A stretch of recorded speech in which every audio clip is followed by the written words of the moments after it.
Dear friends, dear fellow rockhounds, imagine that in the world of rockhounds, new minerals or new sensations keep appearing all the time.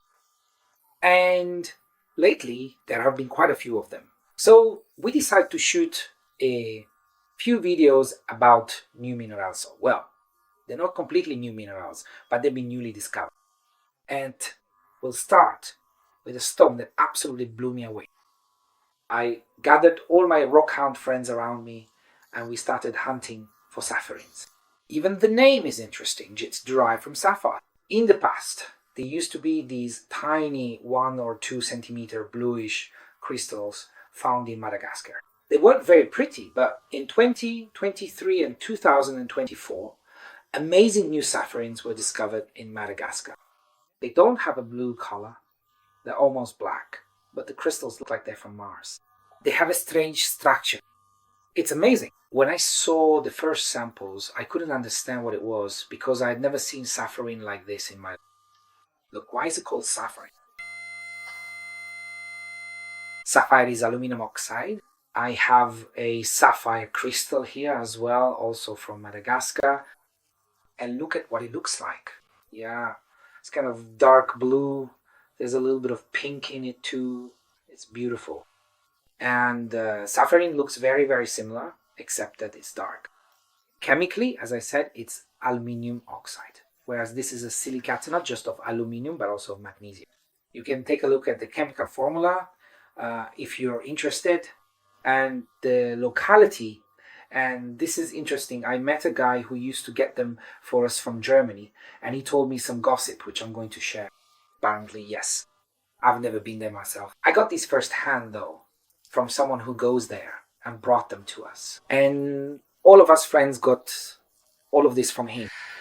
So apparently, the mine is hidden and nobody knows about it because nowadays, if word gets out, all sorts of looters start showing up. So the mine is, let's say, in the Liberec region or a similar area. You can actually take a look. The name of the location is incredibly complicated, actually. All those Madagascar names are enough to drive you crazy before you learn them. Just look at how long the name of that place is. But let's get back to the stones. They're fantastic. When I saw them, I just had to get one right away. This is my first sapphire. Just look at how beautiful the crystal is in the rock, which actually you could say contains silimanite. That's the white part all around. There's also anorthite, which is basically feldspar, and there are micas present as well. But that crystal, it really stands out. That was the very first one I managed to get. And that's when I got hooked. I just got hooked. I had to have them and kept looking for more. And I got in touch with the gentleman who travels to Madagascar. We became friends. And he was actually there buying, and he sent us an offer. These stones belong to about 5 collectors who pulled together, and each of us bought our own piece. They lent me all of this for the filming here, and I'll show you a few beautiful stones. For example, this piece here is very interesting. Yeah, if you look, it's a little bit damaged here. Preparation must be demanding, and most of them have some kind of damage. Those that aren't damaged are in a completely different price range. And this little crystal here is absolutely fantastic. I got this one as my second piece. I have to say, in my display case, I'm slowly lining up several sapphirines next to each other, and it creates something like a forest. I call it a sapphirine forest. But now we've received the package directly from our guy who got it from Madagascar just a few weeks ago. And take a look at the huge crystal our friend Pavel bought. It's 5 centimeters long. The largest sapphirine crystals were reportedly 8 centimeters. And in America, it appeared at the Tucson Mineral Show as a huge hit, a massive sensation. Sapphirines were basically being sold for enormous prices.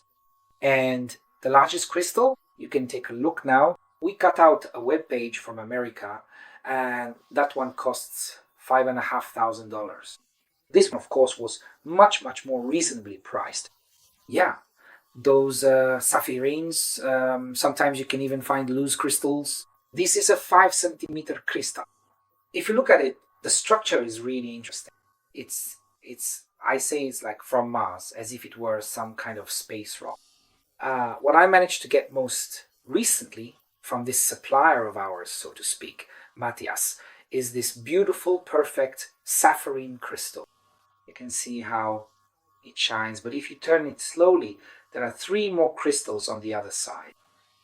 When I saw this, I panicked because it was relatively expensive, and I started scrambling for money, money, money. But in the end, I managed to get it. And now I have such a beautiful stone. Even tiny sapphirines can be stunning. Just look, this is a tiny crystal on a tiny specimen, and in your collection, it makes for a stunning showpiece. Even this crystal is beautiful. I got this one for my birthday from friends who chipped in together. Oh, and my son Bastian says, this one is the prettiest, Daddy. Yeah? Here we have different types of sapphirines. The most typical crystal of sapphirine is this one. This is also new, something we just acquired.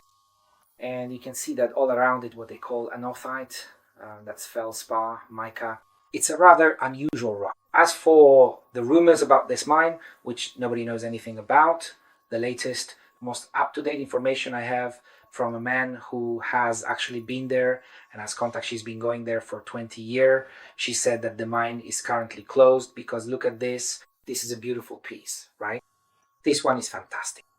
So the mine is closed because it went down to 17, 18 meters. They were mining these sapphires. There was some kind of seam or vein or whatever it was where these crystals were found, and they had to be extracted in a very demanding way. Well, for example, this one, this tiny one is absolutely divine, right? And they had to be carefully extracted. Of course, any damage reduces the value of the stone, and it's just not the same anymore. Here we have, for example, 3 beautiful crystals. Where are they?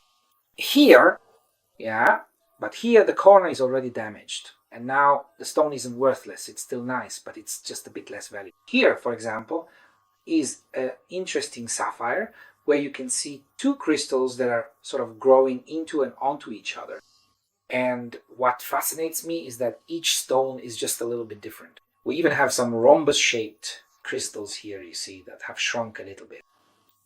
Some of the tiny sapphires we found, even the really small ones, look fantastic. Just look at this. It's such a tiny little thing. Yeah, it's beautiful. And I'm going to turn it and keep turning it. And suddenly there are 2 gorgeous crystals on the back. Isn't it amazing? But let me get back to the mine. So apparently one of them, look, I'll show them to you one by one so you can really enjoy.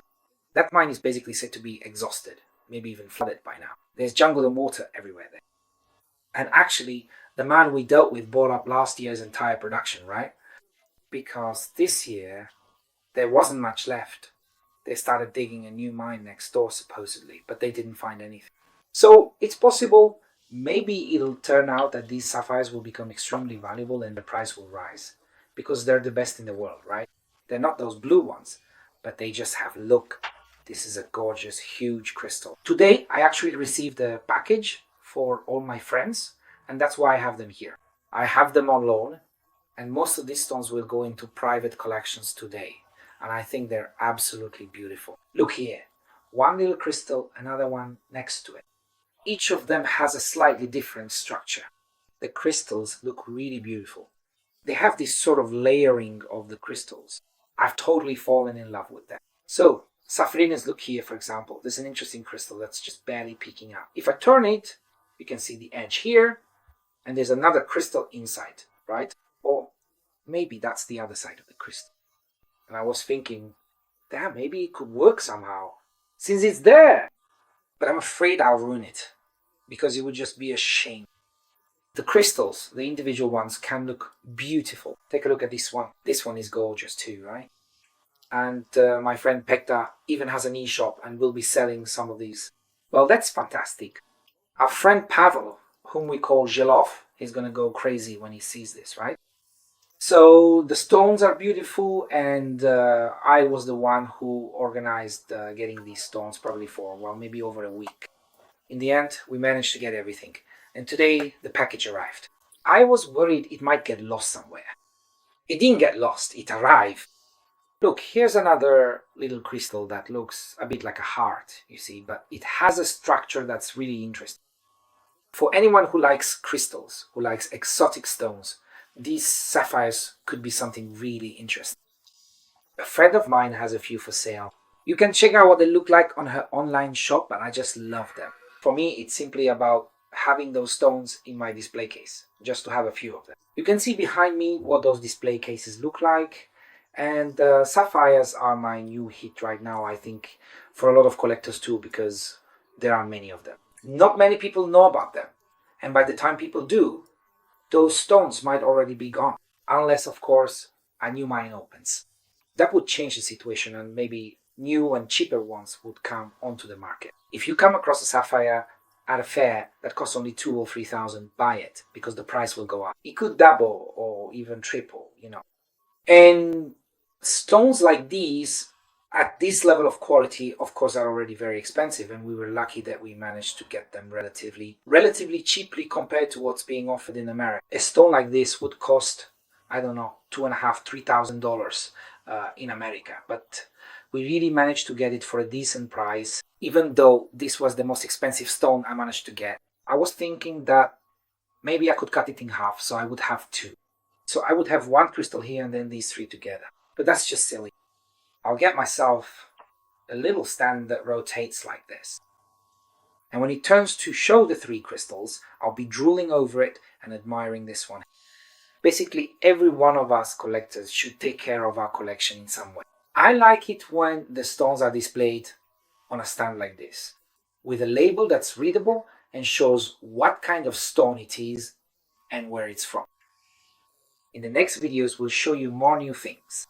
There are quite a lot of them, because the traders and those who make a living from these stones, the mine owners, are always searching, always digging. They have to search and dig in order to offer new things on the market. Every new find is in demand. Take a look at what we've managed to acquire now. And I think that if I see another nice sapphire at a fair, say in Munich, I won't be able to resist. I start sweating when that happens. I get so excited about it because I love stones, and I think that the love for rocks is great for anyone who likes stones. In this crazy world we live in, it can bring us joy, happiness, and what I like to call rock orgasms. So take care, and I hope that sapphires will inspire you to look into what they really are. You can search on the internet. I should also point out in conclusion that sapphirine is the Czech name, but if you're searching abroad, it's sapphirine with 2 P's. And I've spent several weeks now sitting at the computer searching for sapphirines from every angle, and I managed to find a great contact and a wonderful gentleman who's fantastic. I'd also like to thank him here, Matthias. Take care, and next time we'll see each other for more mineralogical news about other stones from around the world. Maybe we'll even show some new finds from the Czech Republic. There aren't just a few for now. It's all secret, just like the location of these sapphire. So, take care, and I'm looking forward to next time with more interesting mineralogical facts and news.